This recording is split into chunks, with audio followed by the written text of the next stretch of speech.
Response from the community has been fantastic. It's clearly a timely topic, people needing help caring for their aging parents. I am Monica Tan, and I'm the Director of Marketing at Jewish Family Services. Our panel was originally going to be led by Tanya Schwartz, but she had a loss in her family. So we expressed our sincere condolences to her. Tanya was instrumental in putting the panel together and giving us ideas. She is the Albany Regional Director at Care Manage for All, LLC, and she's also an advanced professional member of ALCA, which is Aging Life Care. So and JFS is in the process of becoming a member of that organization. Because we're such a large group, we are muting the audience and keeping our panelists in the spotlight, and we're also recording tonight.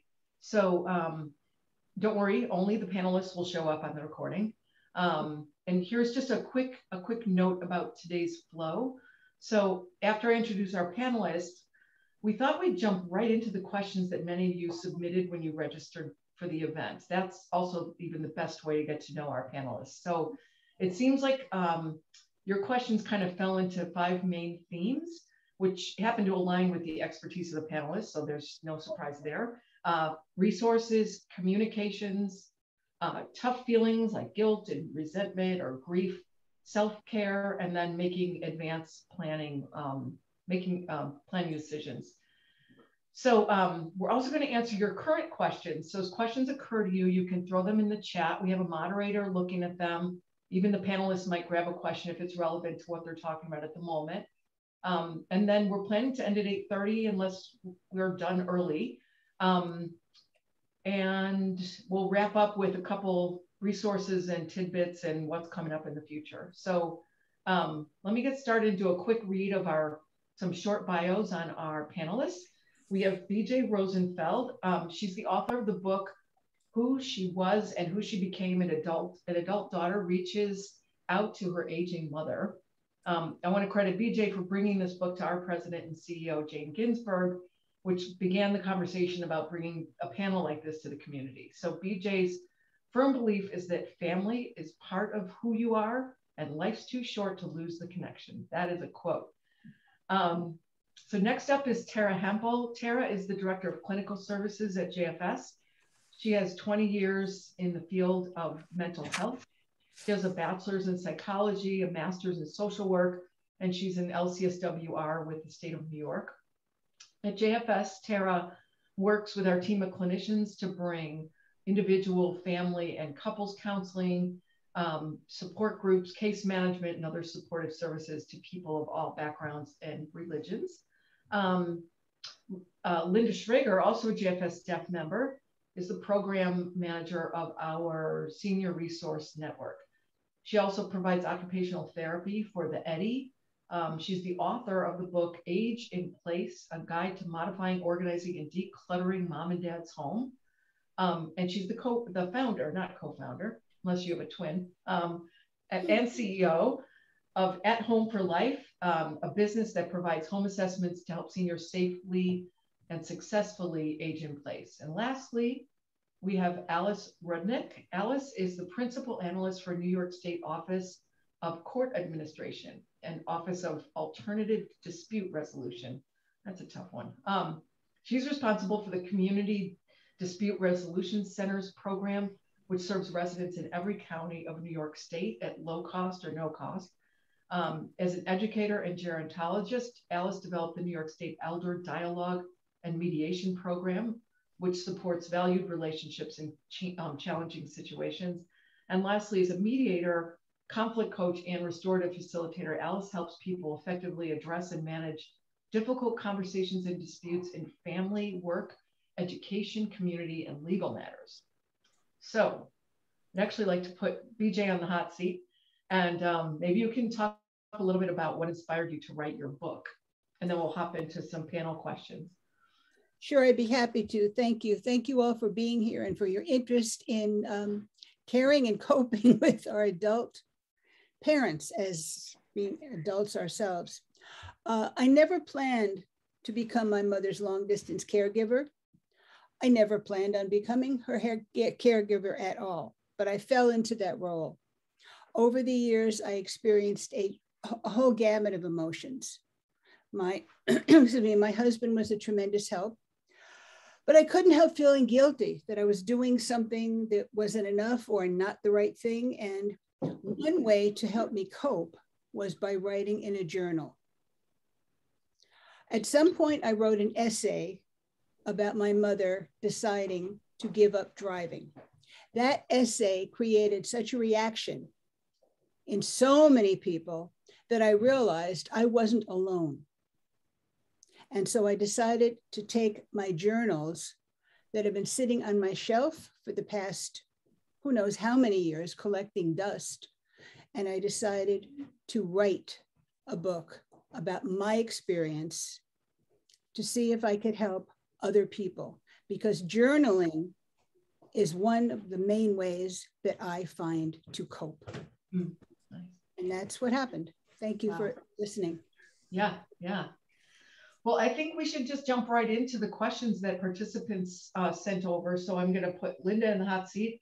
Somebody posed this question: how can I help my parents live safely at home without falling?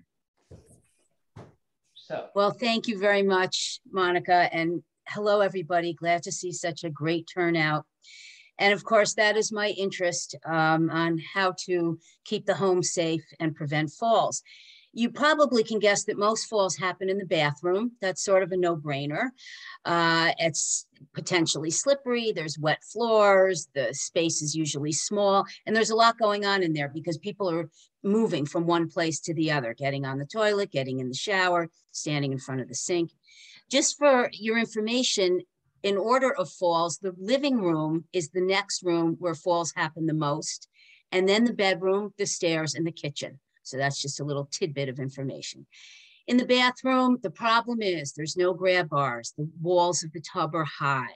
The toilet is usually too low. The bath mat has no rubber on it. In the staircase, poor lighting. Often there's one railing and it's better to have more than that, 2 if possible. The bedroom, it's all about the bed in the bedroom. It's either too high or too low. It is often not quite correct. And later we'll talk about how to fix all these things. Okay, the kitchen items need to be accessible, not way up high. For some reason, they put cabinets so high for people. The microwave is way over the stove, that kind of thing. And just think about getting in and out of the house itself. I often have people who forget walking around the house inside. They can't get in from outside, either the garage or the entrance in the front.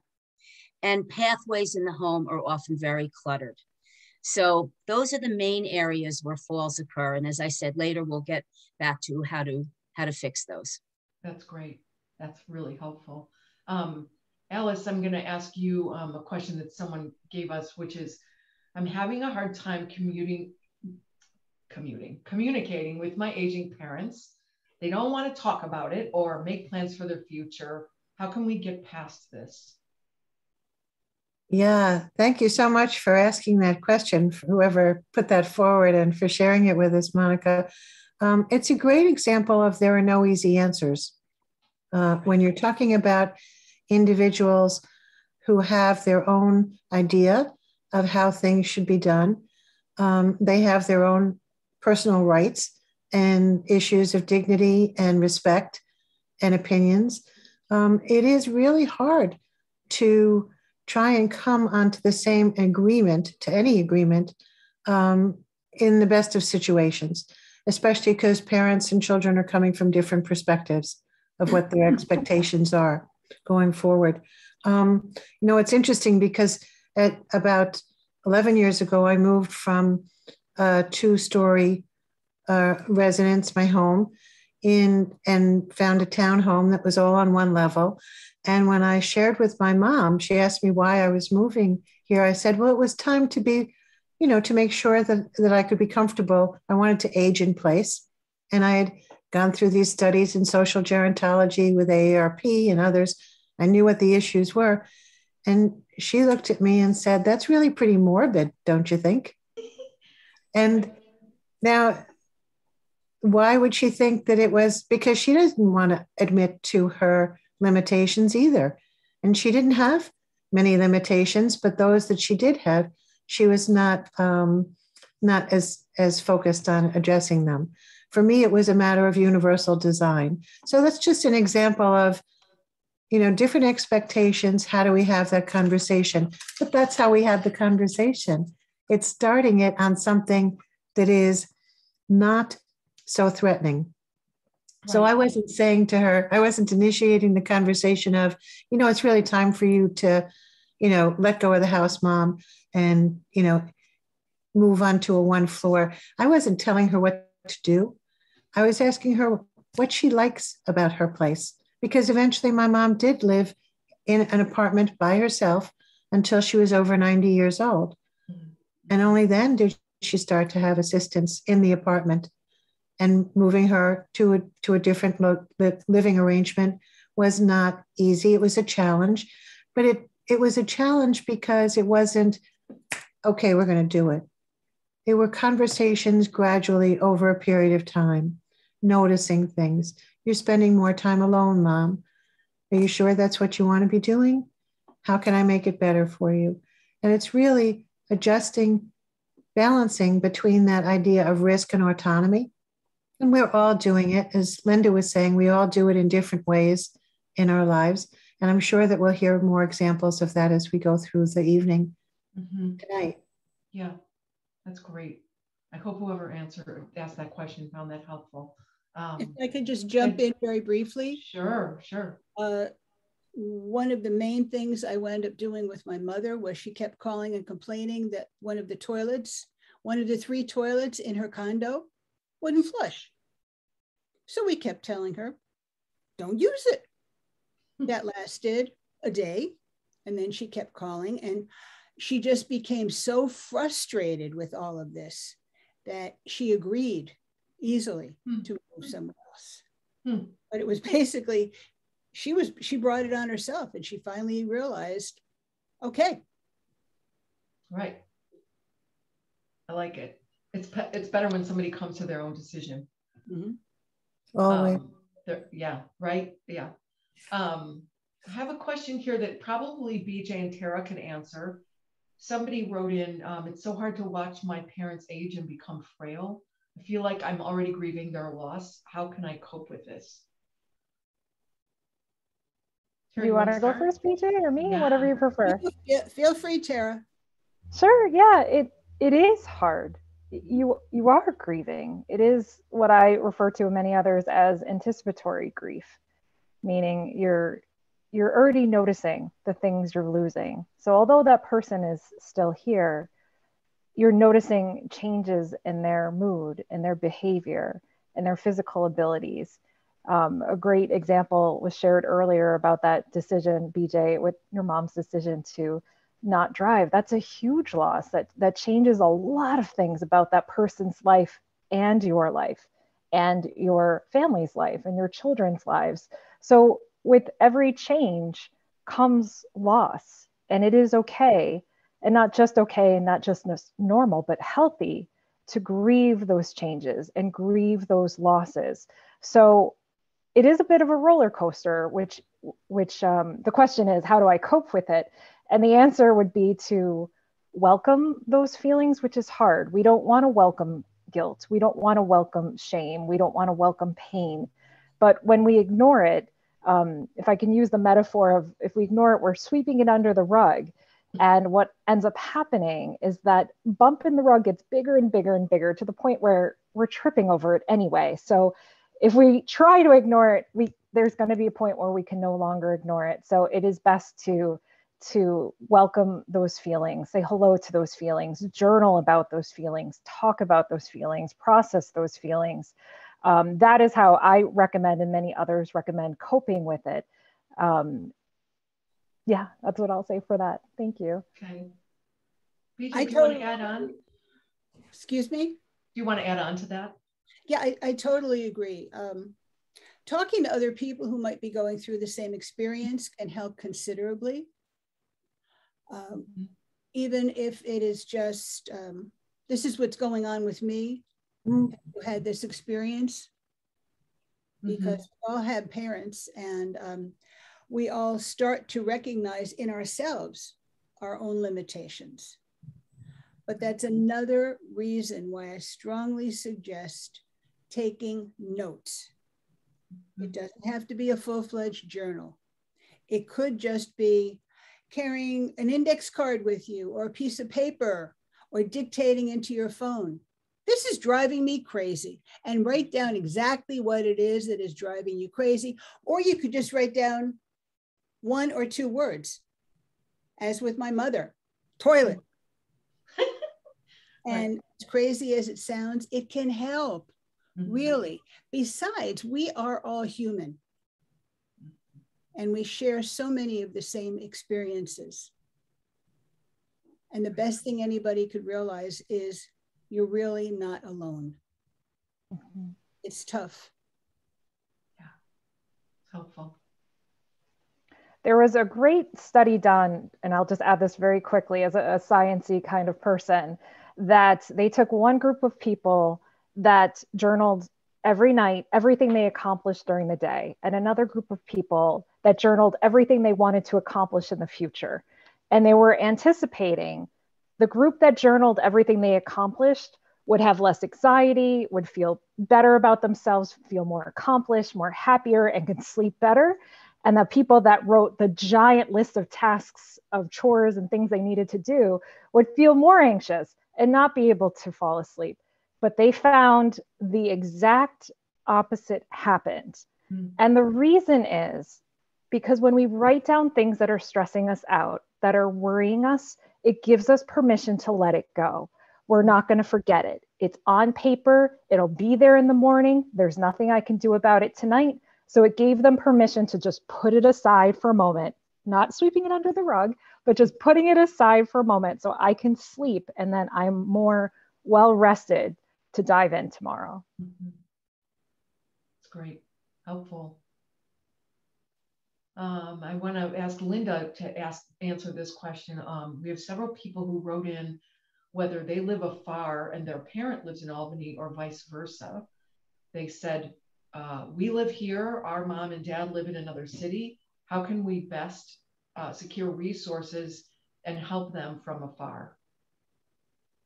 Well, one tip is you should sit down with your parent and create an emergency list with phone numbers for first responders. I mean, you know, it sounds so simple, but the ambulance, the fire, the police near them, with phone numbers, addresses for local hospitals, in case, God forbid, you have to jump in your car and pop it into your GPS and get to a hospital in another city. You're not going to have the time to start thinking that out. So you would have that all written down. And you want to make sure people who are on your team, your family, your friends, your parents, neighbors, everybody has that list. And of course, it's very important to keep it updated. You know, it's no good if it's out of date. Create a list of local social service agencies near your parents. So if you have different needs arise, again, you have that ready. The area office on aging where they are, home care agencies where they might be, respite care, rehab, their local Jewish family service or whatever faith-based social service agency they might be involved with. Even their faith community, if they're a member of a church or a temple, that's always a really good resource for you to have. The county senior services on aging. So all of those kinds of things, if you should do it now, again, and you'll hear this theme going through the night, do it before the crisis arises. Don't wait till you get the phone call. Do it now, and you'll have all that information. You know, you want to, as Monica said when she was discussing Tanya briefly, a geriatric care manager is a great resource for someone who lives out of town. You find one in their area. You go to aginglifecare.org, aginglifecare.org, and then you put in your zip code and you can find one who lives near you, and they can take over the whole team and they can do everything for you if you're far away. So those are some quick ideas.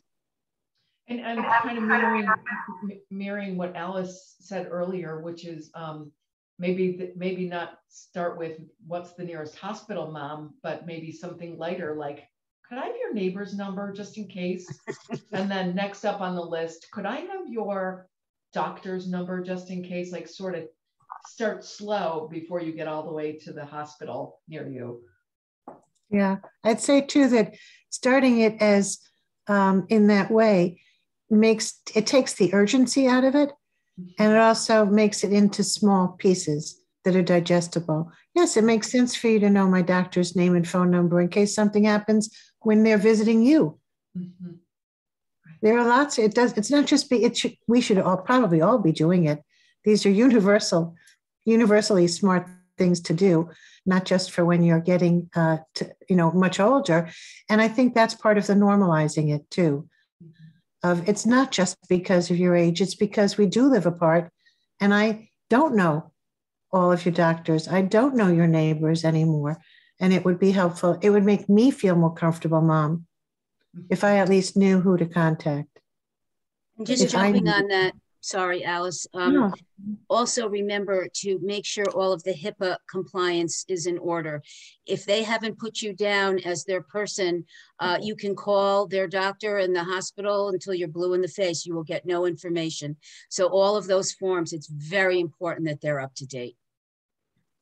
And one other thing that I suggest you add to all of these lists, when you are with your parents, if they have close relatives or good friends who live wherever. I had to sit down with my mother. She was complaining. Now, this was before cell phones were as easy, quote unquote, to use as they supposedly are now. I sat down with her and we wrote down the names of anyone she might want to be in touch with.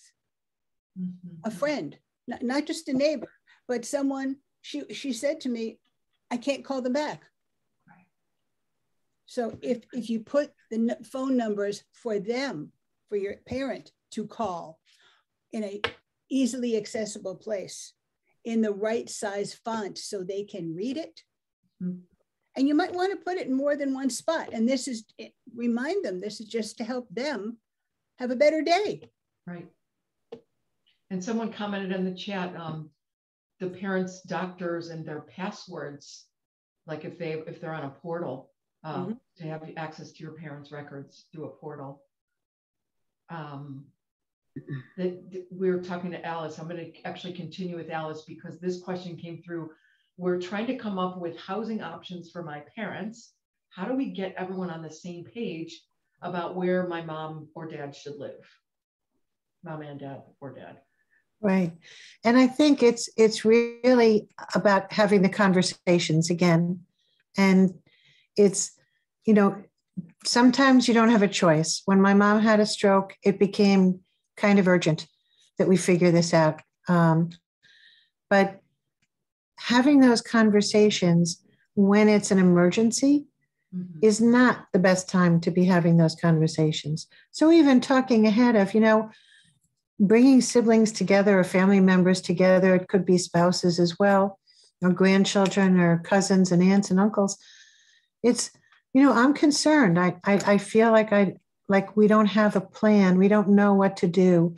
And I'd hate for us to be in a position where we weren't prepared. We're prepared in so many other instances in our lives, but we haven't really talked about this. I don't know what you would like. I don't know what you prefer. And I don't know what's available in my community. We went to look at the facilities in this area. Oh, I bet it was 10 years before my mom actually needed a facility. But it gave me an opportunity to know what was available and who to contact. And when it came time, we didn't just wait until it was necessary. We started looking months ahead of time to do our research so that we could be informed when we had that conversation with each other. And only then did we bring mom into it, but also bringing her on tours so that she could take a look at different options that were available to her. And we could talk about it in the comfort of our homes as well.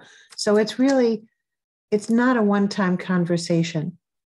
And it could be responsibilities like, does she live, if nowadays, but all the children could live away from mom or dad. That wouldn't be so unusual. And so where would we want mom to live? Well, it makes sense to live with this child or with that adult child. And what are the preferences? And maybe one of you would want to take care of the financial parts, and one would want to take care of the health options. So just sorting out through those issues. Where would mom do vacations? For me, it was easier for mom to come to stay with me. I had the space. It's all on one floor. I'd already done the universal design.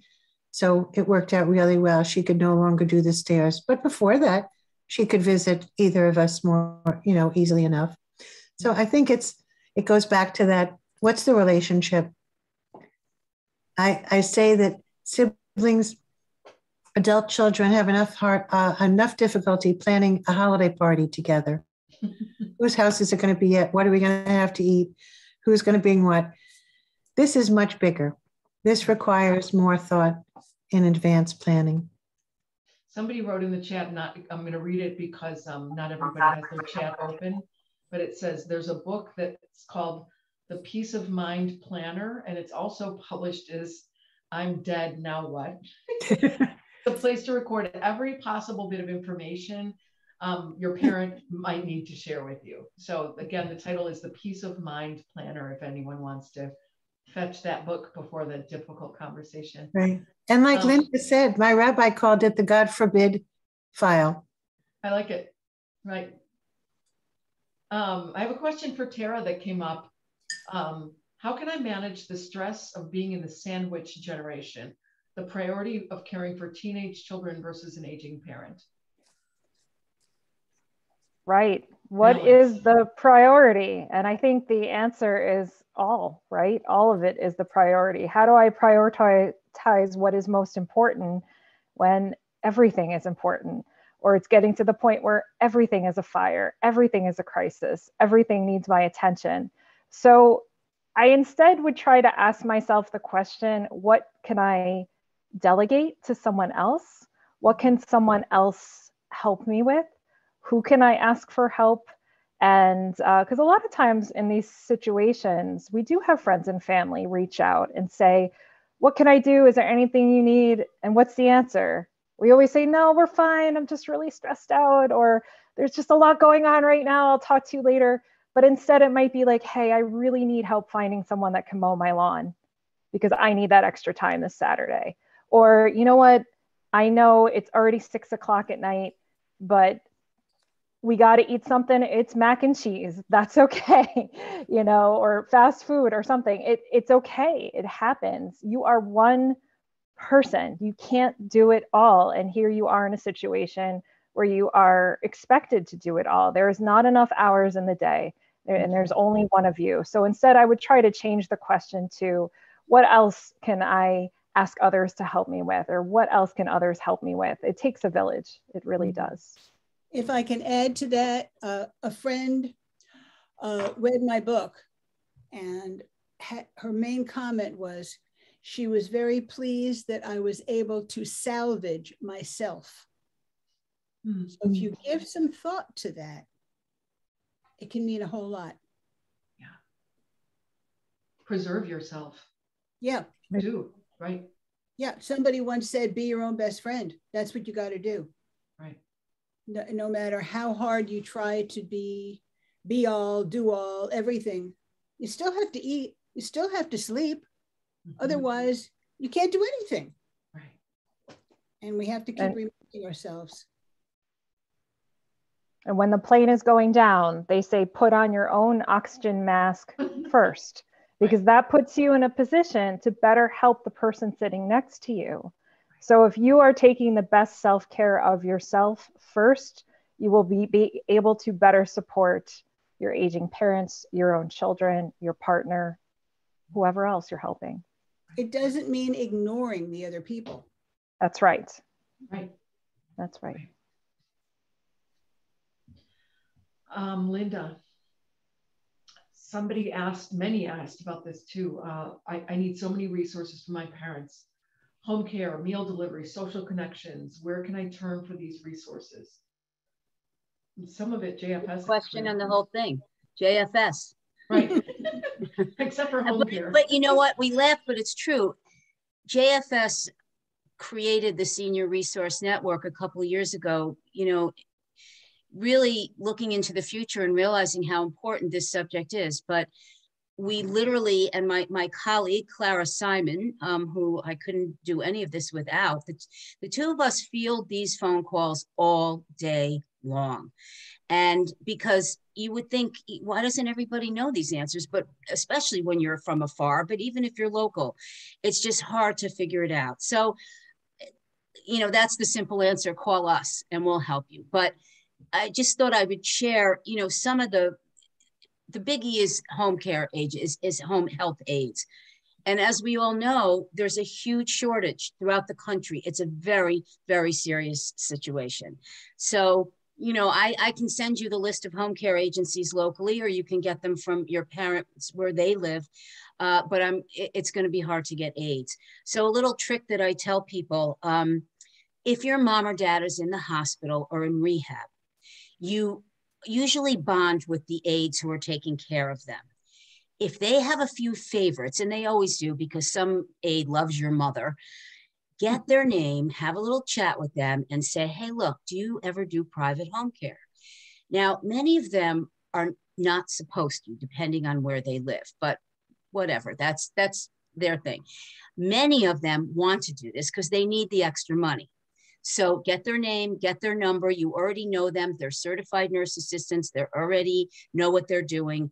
Steal them, but steal is a strong word. So borrow them and get them to work for you on the side. They have every right to do that. Network with your friends. Somebody's mother's aunt, sister had a great aide that she loved. Try to get the number. So really get out there and network. That's how you're going to find the aides a lot quicker these days than going through an agency. Mm-hmm.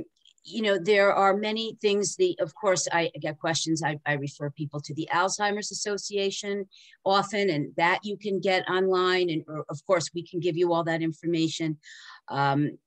Locally, we have something called the Albany Guardian Society. They have created a great guide for both housing and transportation.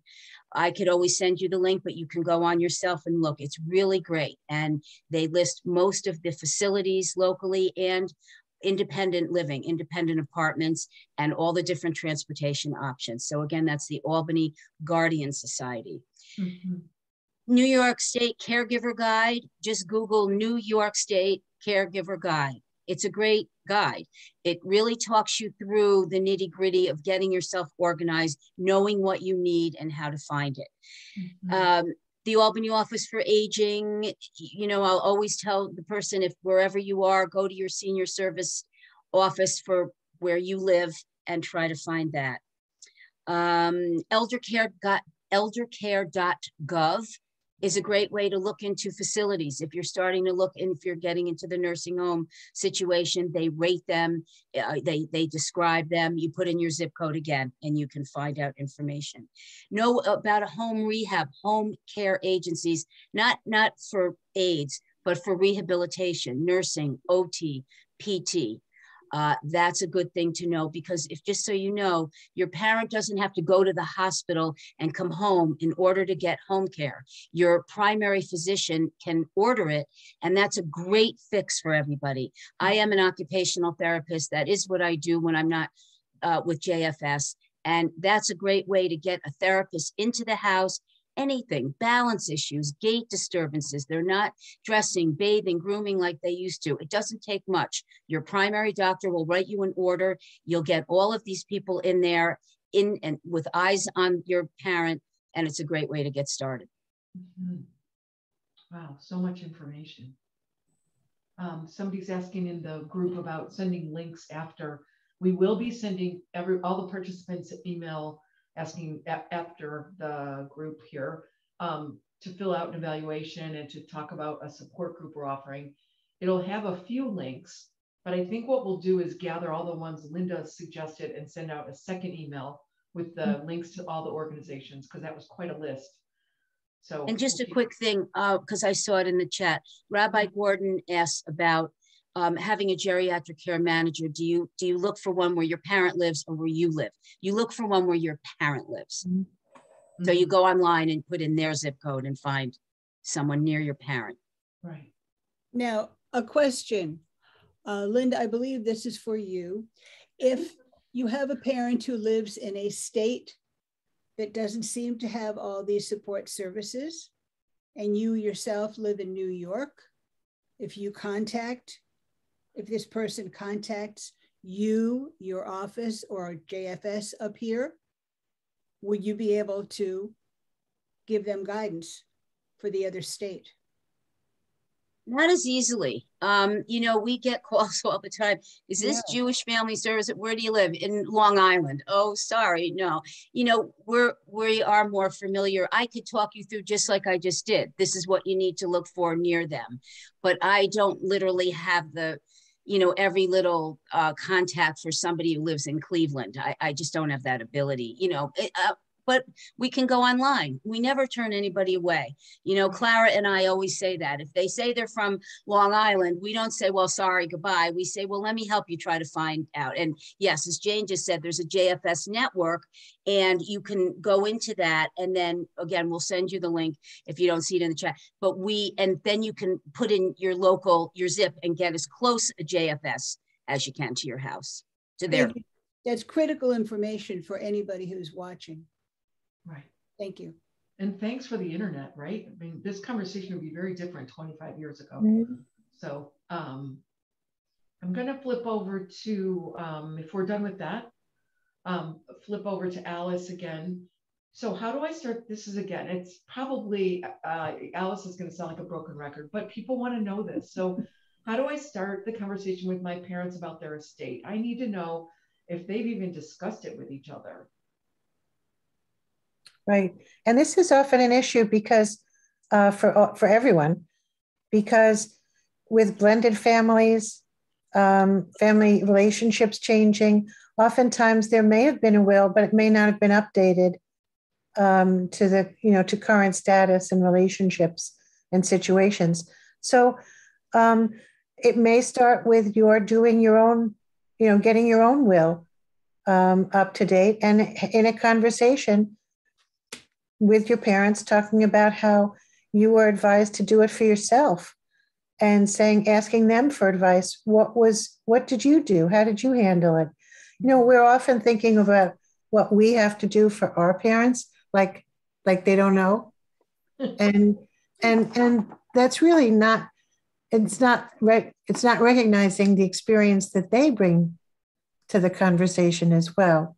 So even saying to them, I don't know what to do. Someone mentioned a trust. Someone said that a will was good enough. Someone said I need to have a power of attorney. Someone said I don't know how do you make those decisions, Mom? How do you make those decisions, Dad?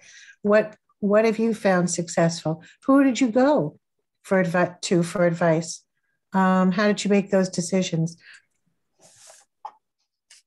So that's one way to start it. That doesn't, it's not like you're anticipating, in the moment, or that you're, waiting for them to tell you what it is, so that you don't know what someone else is going to be thinking, how they're going to take something that you say. Mm-hmm. We never do. But I think especially as we're dealing with situations where people feel more vulnerable, or they hear stories from, maybe it's because they feel vulnerable themselves anyway.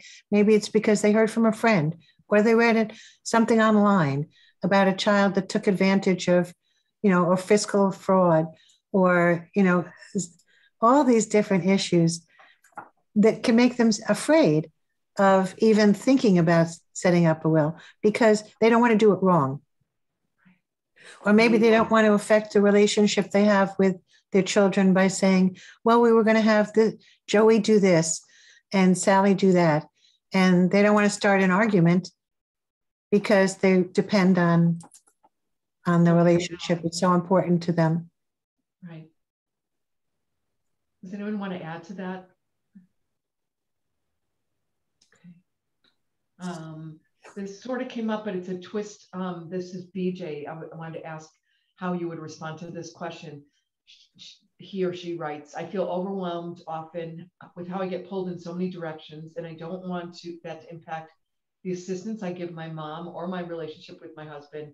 What are ways of dealing with this? My experience is different. My husband was totally supportive. Mm-hmm. He was really amazing. As I said before, you have to reach a happy medium, and you can't be all things to all people.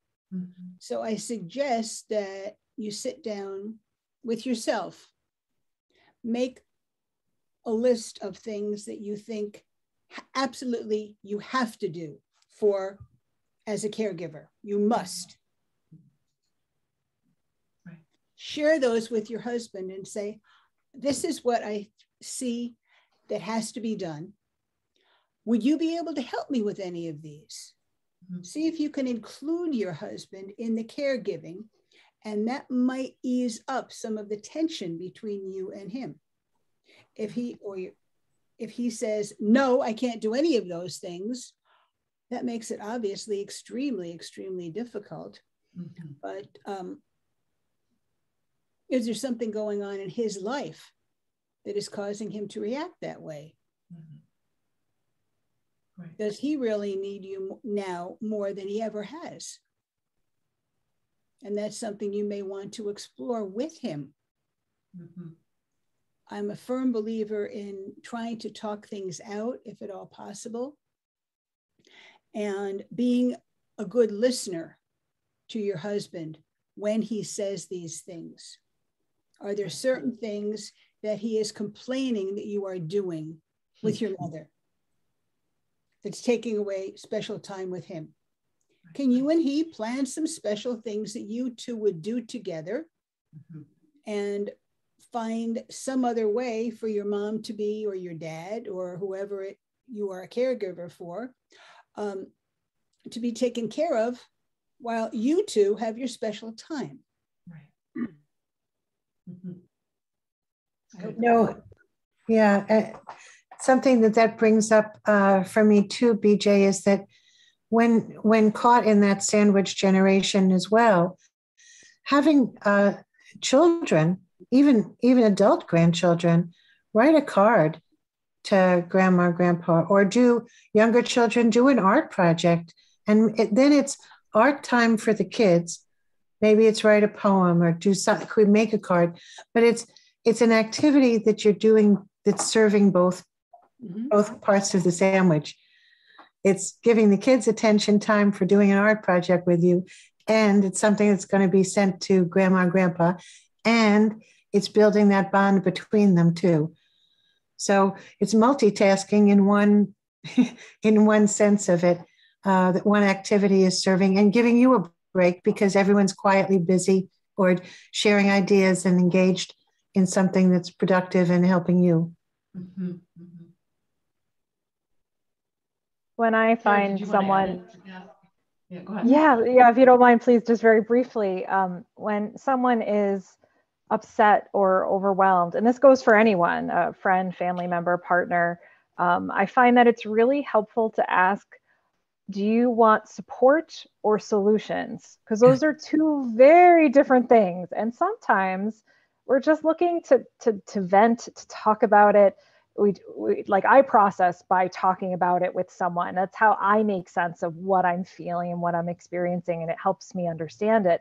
But other times I do want problem solving. I do want brainstorming. I am completely overwhelmed. I can't address my feelings right now. I just need to figure out how I'm going to survive the next hour or the next day. So sometimes I'm like, okay, I need help with this. So even just asking that simple question, are you looking for support or solutions, could really be very helpful. Mm-hmm. Yeah, so true.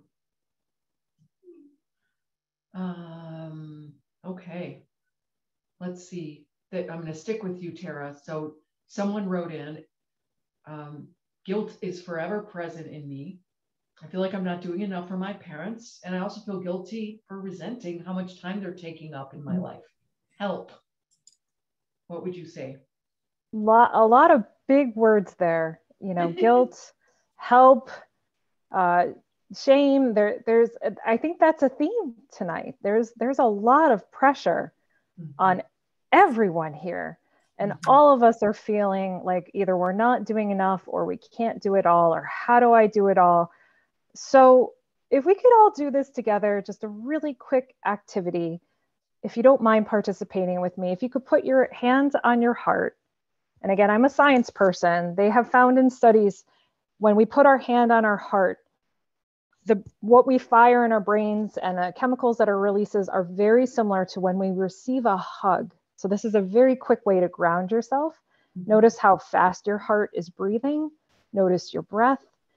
And if you could just say to yourself, either in your head or out loud, I'm doing everything I can.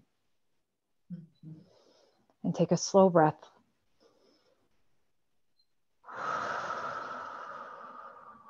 That's great. Thank you. And there is science behind that breath too. It tells our body that we're going to make it. We're going to be okay. We're going to get through this. So rationally, we know that it's going to work out. We're going to make it happen. We're going to make ends meet. But our bodies don't always know that. And that's when we notice our heart rate increasing, our breath increasing faster and shallower often. And our bodies think we're in crisis.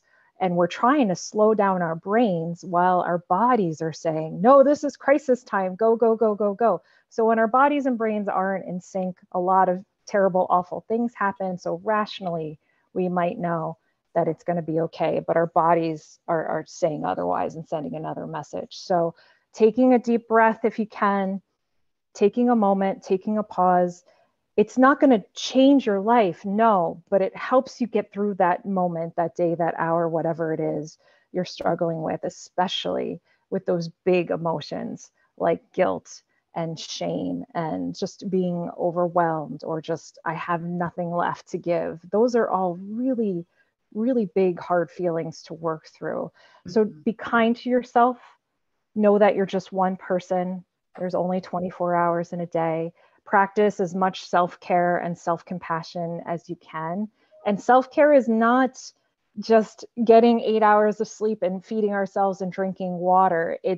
There's a lot of, if you just quickly Google the pillars of self-care, there's 8. It's physical, mental, emotional, so your emotions, but environmental, so making your space around you as comfortable as possible. Financial, we don't think about financial as a pillar of self-care, but it is. Money is incredibly stressful. So that is definitely part of it. Social self-care, meaning, staying connected to people, but it's also feeling loved. It's important to not feel alone. We're not alone. We are in this together. And a lot of the situations we're talking about tonight could be incredibly isolating, and as well as, in the 2 last ones are recreational. So we think of going out and doing things, but it's not about that. It's not about getting out there and being busy. It's actually about play and making time to tap into your inner child and have fun, whatever that looks like for you. And it could look different from person to person, moment to moment. And the last one is spiritual. And that doesn't have to do with religion. That could be going outside and watching the stars or seeing the sunset. It could be opening your window for just a quick minute and having the breeze come in and feeling that temperature hit your face. It could be being connected to your community. It could be volunteering down the road, like something you feel really passionate about, or donating $5 to a cause you feel that's important to you. So these are all self-care. And I know I ran those really quickly, but the reason why I ran through them quickly, because self-compassion is completely different. Self-compassion is more about how we're human. So we have to take that moment to say, I am doing everything I can. And you have to believe it. You are one person. If we had unlimited resources, if you had a magic wand, everything would look completely different. If we had more time, more money, more help, more support, more friends, more family, there would be a lot less problems. There would be a lot less things that are stressing us out, a lot less things on our plate, but that's not reality. So reality, so we do have to take that moment to say, I'm doing everything I can with what I have, with the information I have and the resources I have, and I'm doing the best I can. So be kind to yourself. Thank you. That's great. Thank you. I would add that a little bit of physical activity, whatever is the best for you, even if it's just standing up and sitting down and walking around the room. Right, right. Keep moving. Yeah. I'm going to bring it back to home safety for Linda. My siblings really want to help my mom continue to live at her home. How can we safely make this happen? What is the most effective and important home modification that she can make? Well, whenever I talk to people, I always say I've never gone into a home and not said you need grab bars in the bathroom. So as I said before, the bathroom is a problem area, and grab bars, grab bars, grab bars. To get into the shower, to get into the tub, but also don't just think about the tub when you think about a grab bar. The toilet can be low. I just had a new patient today. She had a great grab bar right next to her toilet. That's a good place. Look at the bath mat and do the Schrager twist test, which is when you stand on the mat, your 2 feet are about 12 inches apart, and you do the twist, the dance, the twist. And if that mat moves under your feet, it's got to go, because that mat's probably been there for 100 years and the rubber is gone. So it's okay to have bath mats in the shower. As a matter of fact, they're good often, because when you step out on a wet floor, it could be problematic, but it needs to have a good rubber bottom so that it's safe. The correct toilet height. Many of the older homes especially have low toilets, like 15 inches high. And when it becomes a long journey down when you have arthritis, when you have knee issues, when you're weaker, and it's hard to get back up. So look at the height of the toilet. You can either get a new one. ADA height now is between 17 and 19 inches for a toilet. If you were to go get a new toilet now, the odds are you couldn't even find a low one unless you really wanted to look, because you're short. So the right height of the toilet is important. And then there are all sorts of toilet risers. If you can't do that, you don't have to go buy a new toilet, but you can certainly get a riser. Some have arms. I always love arms because it gives you better leverage to stand up with. So the correct height of the toilet is important. Seats for your tub, tons of different ones. Again, you know, if we spoke, I can talk you through them, but there's benches and there's regular seats, and there's ones with backs and ones with arms, and it goes on and on. You go onto Amazon and you sort of, you get dizzy with all of the possible ones that you can choose. But there are many, and that's a good thing to sit, so that if someone does have weakness, poor balance, dizziness, they can sit while they take their shower. The staircases, as I said, poor lighting is a problem. The treads may be too high. You want to have double railings if possible, so a rail on both sides, and you want the railing to extend past the staircase. So when you get down to the bottom, it goes another few inches, so that last step, the person can hold on for their last step, same as on the top. So it extends past the top and the bottom. The bedroom, it's all about the bed. So to do a quick check, a mattress should be about 22 inches off from the floor. With these days, they have the high mattresses. You go in, they've got the pillow top and all these things, and you're way up there before, you can't even barely get on the bed. The way to test it or to check with your parent is to have them sit on the bed. You want everything at 90, the hips at 90 degrees, the knees at 90 degrees, the ankles at 90 degrees, the feet on the floor. And that's the perfect way. If all those things are true, then you have a good height mattress. If not, again, there are things that you can do to make it lower. Cut off the feet, cut off those little wheels if you can. And if you need to raise it, you can maybe use a safe stool. I suggest a rubber, the ones that people do for step aerobics, if you can picture that, the rubber, square, low, but it's enough that it's safely for you to get on it, for them to get on and off the bed. Kitchen, you want the items to be accessible, so bring them down. I say to people, you don't have to put everything away every single time. When you're having a party, you'll clean up the kitchen. When you're not, If you have a favorite pot, a favorite pan, a plate, just leave it right there so that you can reach it. So you're not always climbing and trying to get things. You can leave things out. It's not so terrible. And the entranceway, I mean, if it really is a problem, you can have someone come in and look and provide a ramp, some type of a ramping situation if they can't do the steps anymore. And one quick thing, so the pathways, look at the pathways. They should be uncluttered. From the kitchen to the bedroom, to the bathroom especially, because we're all going to the bathroom. So look at the pathways, just move stuff out of the way. Go into their house with fresh eyes. After a while, we all, if you walk around your own house, you're going to say, oh, I never realized I had all that stuff. But you sort of become blind to it. So if you go to their house, make sure they have clear pathways. And one product that I love, I have a Instagram page, The Organized Caregiver, and I put stuff up every few days, just new things that I find. And it's helpful if you want to check that out. But I put this up the other day, and it was a simple thing that one of my clients had. It was motion censored lights, and they're these little squares, and they have stick on, so you can stick them on the floor, on the ceiling, we had them on the staircase, so the minute the person comes within 8 feet of it, it lights up. So it's great. So it lights your path. If you're forgetful, if it's the middle of the night, you can have these things. And this one brand, it's VYAN. VVAN, I can't even pronounce it. Light motion censored, but they're on Amazon. They're not expensive, and it's a great way to light the pathway for people. Mm-hmm. That's a quick answer. No, it's good. And do you recommend taping rugs down? Like, think if somebody had an area rug, so the whole area rug, the parent has to fall, and all of us kids go running into their house and take up every rug they've ever had. Right. You don't have to do that, okay? But you use your judgment. So if it's a big oriental heavy rug, it's fine.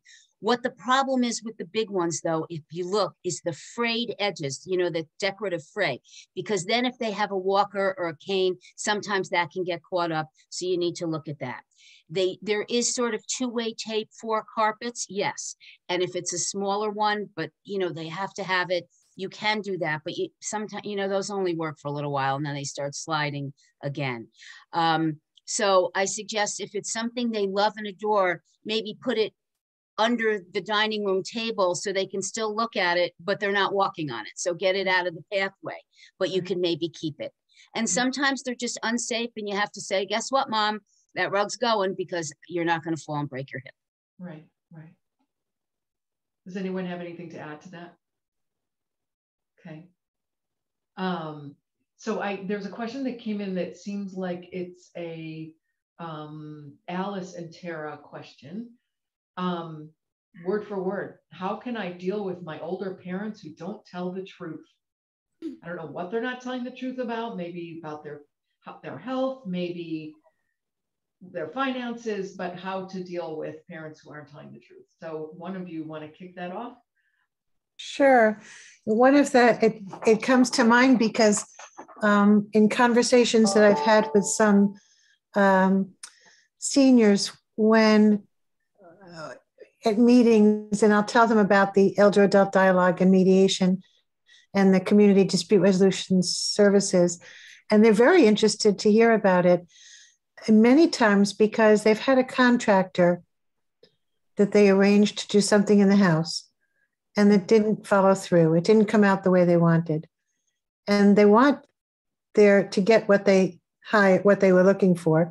They don't want to feel cheated out of their money, but they don't want to take the person to court because they don't want to deal with the aggravation and the additional expense.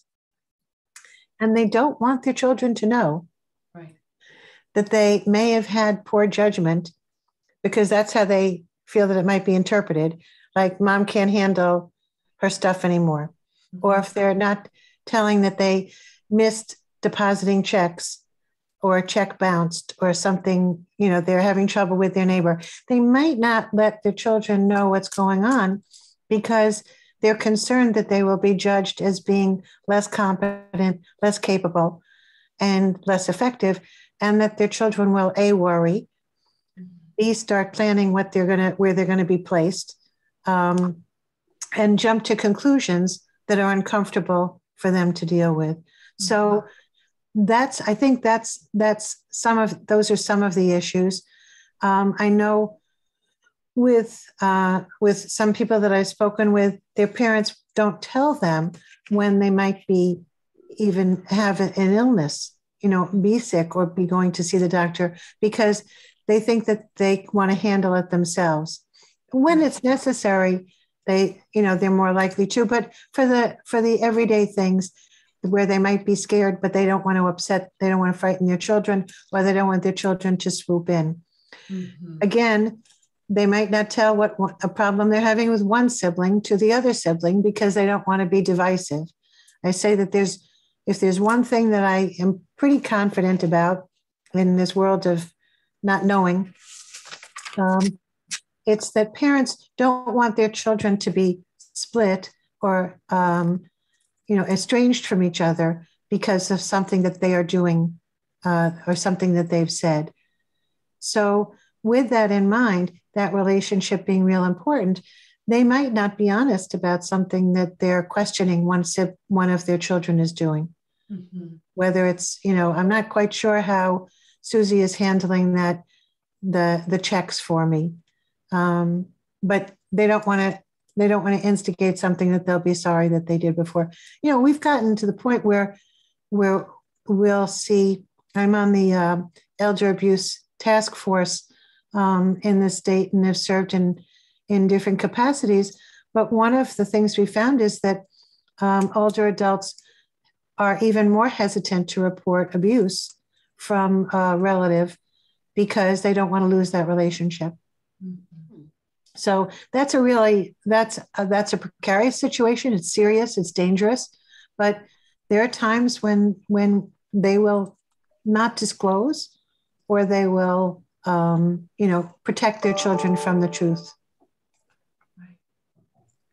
I couldn't agree more. And I think a lot of times with lying, it invokes this knee-jerk reaction, which is usually hurt, pain, frustration, or anger, because we think of, we're just trying to get things done. We're just trying to get things accomplished. And now we're being faced with deception or lies and things being hidden. So I really try to encourage separating out the person from the behavior. And just like Alice said, try to understand why they are doing this. Is it to protect us? Is it because they're ashamed? Is it because they feel guilty? Is it because it's just easier this way? Let's not get into that. Let's focus on the good things, the sunshines and the rainbows. And I don't want to get into that right now. There's a lot of different reasons why we lie. And I say we, because we all do it. We all lie at different times in different situations. It's knowing your audience, and there's different reasons and purposes for it. And it's not all bad. There's a lot of good reasons for lying too. So when we separate the feelings out from the behavior and the behavior from the person, we can really get down to why are they lying? What is the real intention and reason? And how do we create safety so that person feels comfortable disclosing more accurate information? It may not be in that moment. That moment they might be feeling too vulnerable, too pressured, too targeted. Maybe they're just not in the mental headspace. Maybe they don't have mental clarity in that moment to dive into that, or emotionally they can't take that on right now. So it is worth revisiting or taking a breath or whatever we need to do, but try to focus on how to create a safe situation to open up that conversation and that dialogue. Like, I won't be mad. I just need to know X, Y, and Z because, and share why you need to know that information. Do not focus on lying or deceit or anything like that. Give them the opportunity to add information rather than correcting themselves. And don't point out the lie. Don't point out the fact that they're contradicting themselves or that it's inconsistent. Instead, thank them. Thank you so much for sharing that with me. That was really helpful. Now I can do X, Y, and Z. Right, great. I'm going to shift gears again. I hope it doesn't feel too much like we're bouncing around, but a question did come through. Maybe this is the best for Linda about accompanying your parent to a doctor's appointment. If you're not in the same town, do you do it on FaceTime? you know, kind of both, like in person and from afar. Do you have any comments on that? Yes, I do. Well, first of all, COVID has affected all of us and our abilities. So obviously, it depends on if your parent's doctor will allow, you know, sometimes they're not even allowing two people in. Although I think right now things have calmed down. So I think that you can bring somebody with you. But especially when you're from afar, when you're caregiving from afar, I always suggest that people try to plan their visit around mom and dad's doctor's appointment, because knowing their healthcare issues and actually meeting face to face with the doctor is really a great way just to get a handle on all of the health issues that they may have. So try to, you know, find out when their visits are, or perhaps if you know you're going to visit, say, Mom, can we maybe, you know, let's schedule your doctor's appointment on that day when I'm there so I can go with you. So, and again, the HIPAA thing, make sure if you're not going to be able to do that, that all of that paperwork is in place. Now, actually with telemedicine, I don't honestly know the answer if your mom is at the doctor, if they would then teleport you in. That would be a great idea, actually. I've never actually thought of it because we didn't have COVID, you know, all that long, but that would be a great idea. So if you can't go with them to the doctor's appointment, perhaps you could work that out. And that would be awesome, because then you're all sort of in the same room. So that would be great. I've even heard someone be on the speakerphone. So one spouse is at the doctor and the other spouse is at home on a speakerphone, because that's the best they could manage with their technical abilities. Right. That, yeah, someone just put that in the chat. And that is a great, you know, now we do have FaceTime. And so even if, you know, just hold the phone or have somebody do it, and you can at least, you know, be there for the doctor's appointment. But it is very important to try to be there and to learn about their healthcare issues. I talk about creating a healthcare notebook for one for them to have and one for you to have, with the doctors, with the information, with their list of medications, with their their test results, all of that kind of thing. You can have it, of course, on, you know, digitally, although I still love paper and I believe in actually having a binder with these things in it. But that's really helpful so that you're on top of it. You need to know their medications. Medication management is a very huge thing that often can curtail someone successfully aging in place if they can't manage their meds. There are many ways to get around that. There are, you know, electric pill dispensers that you can get that literally, you know, you fill it, you only have to fill it once a month, and it'll shoot down on Monday at 9 and say, Mary, time to take your pills. And believe it or not, it'll tell Mary that 3 times. Then it gets pissy. Then it calls people on them, and it'll call the list. It'll call the daughter. It'll call the son. It'll call whoever. So it's unbelievable how, you know, how far we've come. And these are all available. But if they can't manage their meds, that's going to be a problem. So it's another thing on the list of all of your things to worry about, is to check and make sure that they are correctly able to take their medication when they need to. Good one. There's one dispenser that will send you text notifications too. If you don't want phone calls, it'll send you notifications on your. Great to know. There's probably about 4 questions that are left here, maybe 3 from the pre-registration questions, but I want to encourage anyone who's still on to throw questions in the chat if things are occurring to you, because it seems like we're getting to many of the comments in the chat. The question that came through is more for Alice. It says, my siblings and I are having a conflict as to how to best care for our aging parents. What can we do?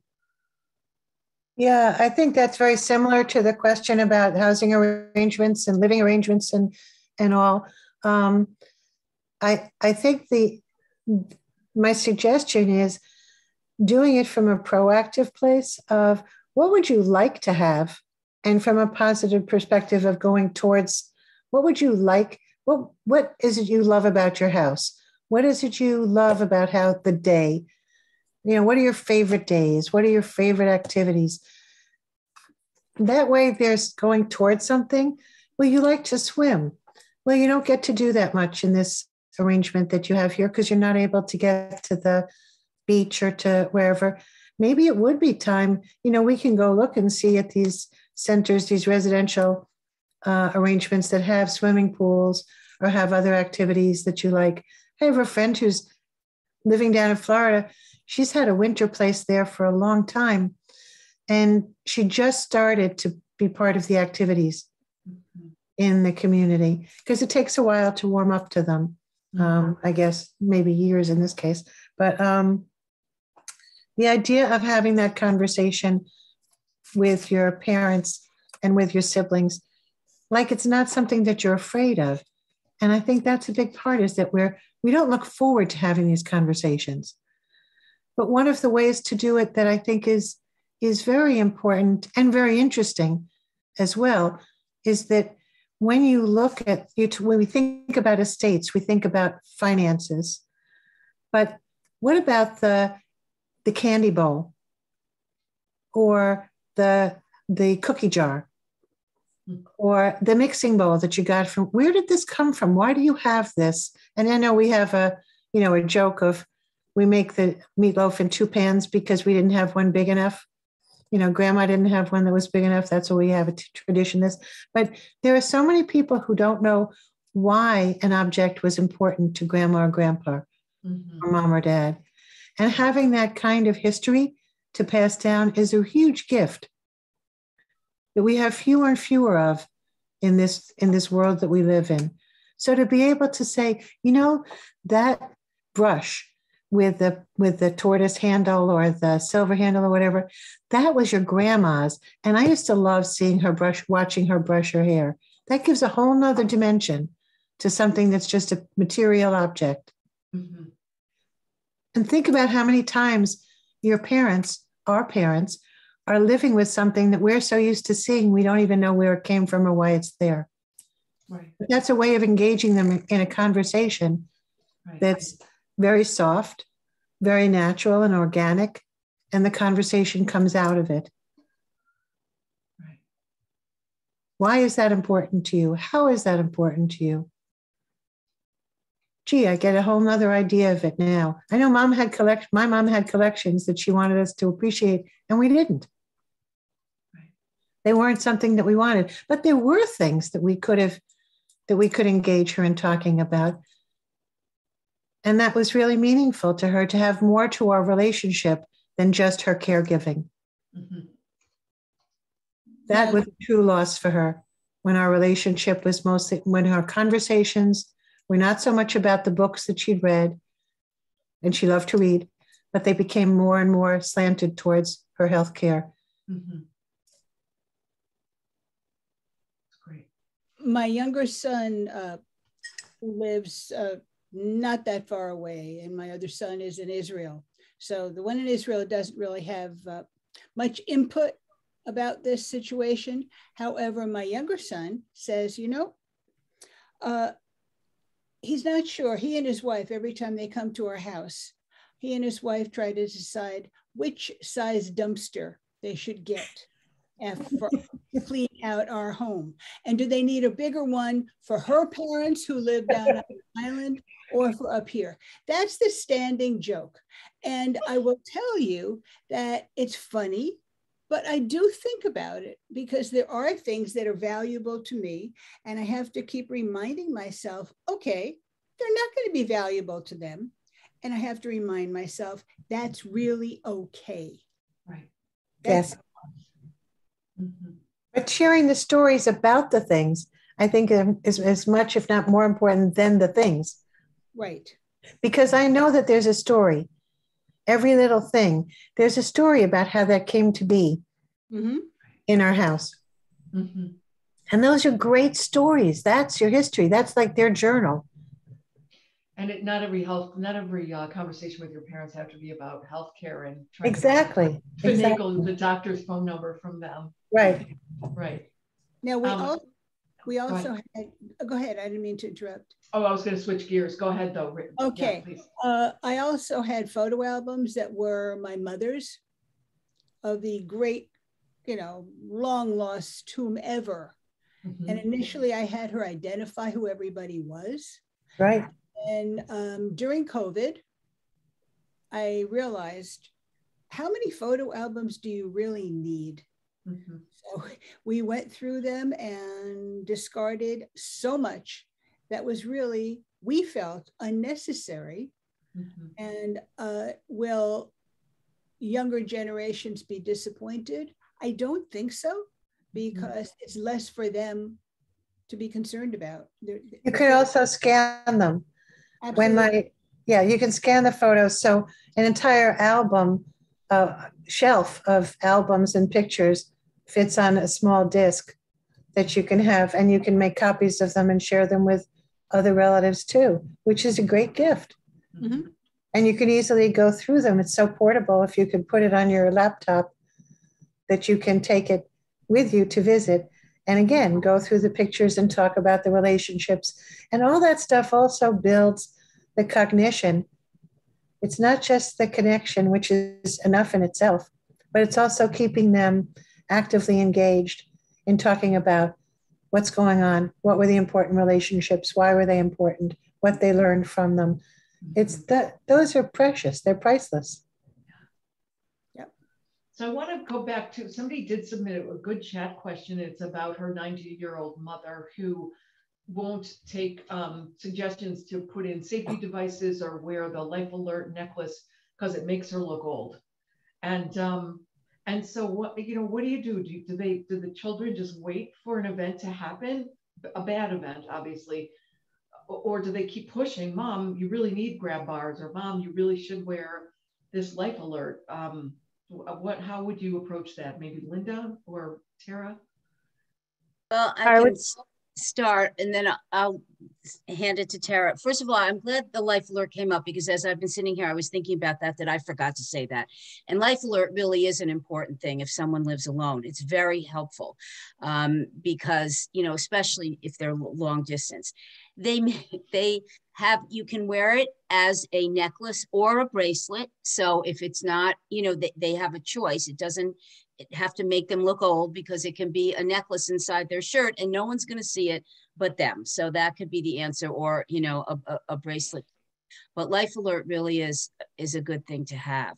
So, and, the grab bars. So, I do this talk where I have a PowerPoint where I show all of this stuff.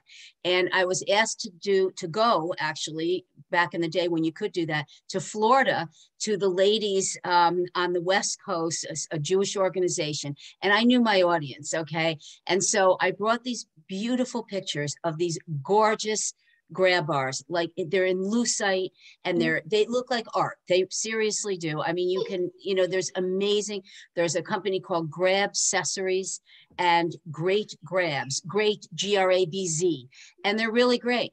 And you know what? They doesn't have to look institutionalized. So if that's really important to somebody, that's not really going to get them out of it, because believe me, I can find you beautiful grab bars. And Jane just put in the chat. So now the Apple Watch is also a Life Alert, can be, and it literally, the other day, my husband just slipped down the last step in our house. He didn't fall down, but he quickly moved, and it asked him, "Are you all right? Did you have a fall?" It was like we jumped because we didn't really remember that it did that. It was like, oh my God. But, so you can have a beautiful a watch, an Apple Watch, a smart watch, and it can be the same as a Life Alert if you don't feel that it's, looks good to wear a regular Life Alert. So there are ways to get around it and not look old and not look institutionalized. Mm-hmm. That's great. That's great. I was going to say the same thing. It's not about the Life Alert itself. It's about that loss of ability or loss of safety, and a new chapter that we often don't go back from. It's not like we're ever going to wear a Life Alert temporarily and go backwards. So it's about approaching it with dignity, preserving pride, preserving ability, honoring that change, that transition, and whatever can be done if there's other steps in between. Like if someone is not ready and does not want to do Life Alert, can we do an Apple smartwatch? Can we do an Alexa or Google Home? that, you know, if something happens, you could say to call so-and-so or shout something out. A lot of Alexas and Google Homes have like a drop-in feature. You know, of course, you would have to talk about privacy and with your family members, but it could be a nice, easy way to check in on someone, or like I said, to say, call someone, call emergency services, or call my daughter. But again, just like Linda said, can it be bedazzled? Can we put stickers on it? Can we wear it like under the shirt or, as a bracelet? There's a lot of different options. So rather than fighting, yes, we need this, what else could we do to make this a little easier, this transition easier, smoother? What else can we have in place to ensure safety that you are comfortable with?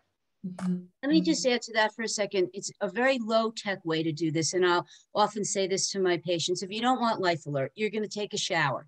Call your daughter and tell her, I'm getting in the shower.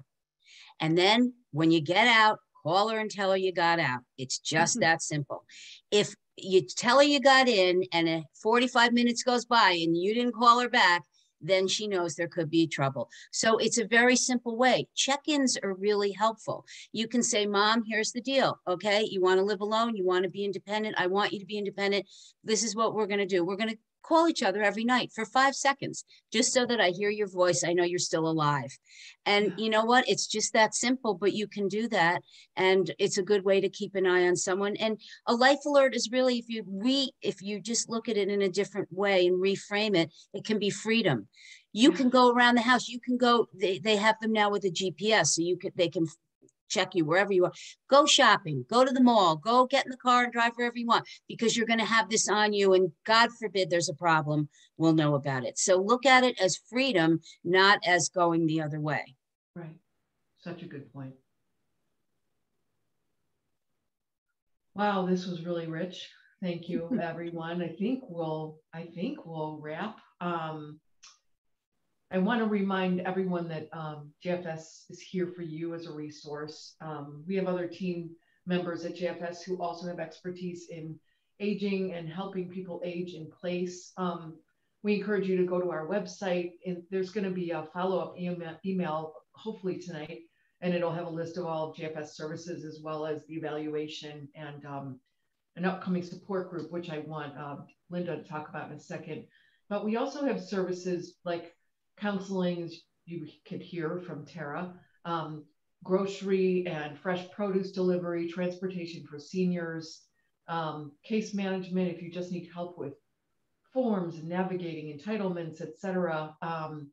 And of course, the Senior Resource Network, which Tara and Clara run. And questions of kind of everything we've talked about tonight, needing resources in town, out of town, they're pretty much our expert yellow pages at the agency. Alice, do you want to just quickly say how your organization can help people? Because that'll be one of the links in the email. Sure. So the dispute resolution centers are in every community, and they're accessible to all residents at low or no charge for the services. And basically it's dialogue and dispute resolution services. So it's mediation, conflict coaching. So let's say you have, just like what you're saying, how do I start that conversation? I'm having trouble talking to my sibling or my parent, and I'm very frustrated by it. I'm very upset. It could be that it doesn't have to be a legal situation. And well, you come in and you sit and talk about what are the elements of the issue for you? How can you be better prepared to have that conversation? And if you would like to have a dialogue with the other person, it's a facilitator who is impartial and professionally trained, whether they're staff or volunteers, who is there to help you have that conversation. Because in the situation, even just hearing the issues, sometimes it's a position. We separate the positions from the issues. It's like, Mom has to move out of the house. Well, that's just a position. But that's a strategy. But what's going on behind it? Are you concerned about Mom's safety? Are you concerned about being far away and maybe she's getting older and you would like more time with Mom? Sorting out all those pieces it can be a difficult conversation to have, but it can be easier and more comfortable when you've got someone else there who's doesn't have a horse in the race, is just there to help you have the conversation, to hold the field, as Rumi would say, or to be there to support both parties being able to share their voices and their choices. And so sometimes siblings don't get along with each other. Sometimes they're very different and they can't even sit down with each other and have the conversation. And that anticipatory grief can also inhibit having those conversations, because I don't want to admit that mom's getting older. I don't want to admit that I'm going to have to step in. I don't want to have to admit that mom is getting frail, because that also means I'm getting older. And right. So it's complex. Yeah. And so it could be an issue of, just like I said before, of a simple case of small claims. Mom didn't get this service from this contractor. Can I help her take care of it? Right. Sometimes it's making that connection. They're in every county of New York State, and you'll be sharing the website. I will. Yeah. So you can find the contact that way. And yeah, it's the satisfaction rate is very high. The honoring of the agreements, if an agreement is made between parties, is very high, because they come up with their own solutions. That's great. It's a mutually collaborative conversation and discussion, and raising the issues that matter to them. Mm-hmm. So, yes, in special areas with custody visitation, certainly there are also issues and trust issues that you're talking about with estates, where there are blended families, right, and grandchildren and children, or living arrangements where our older parents haven't married, but they're cohabitating. And now what happens to the residents? So I'm going to just stop you there, because I want to honor people's absolutely 8:30. Thank you. And Linda, could you just do a quick plug on the support group that's coming right after this? Not right now, but in a week. Not right now. But what we're going to do, if you're interested in taking, as we're calling it, a deeper dive into some of these issues, we're going to have a 4-week support group starting a week from tonight. So it's April 12th, 19th, 26th, and May 3rd, the next 4 Tuesdays from 7 to 8 p.m. And you'll be getting an email, as Monica said, right when we're done, and you can sign up that way. And BJ and Alice and I and one of our social work interns will each be sort of taking a week and just talking more in depth about some of the issues that we've hit on tonight. So certainly, if this is something you're interested in, please check out the email when we're done and sign up. And again, it'll start next week from tonight. Great. Okay. I want to thank everyone for sticking it out for an hour and a half, and for trusting us and with your questions, your tough questions, and we'll look to do more programs just like this. So thank you. Thanks to the panel too. Thank you all. Thank you, everyone. Thanks. Bye. Bye-bye.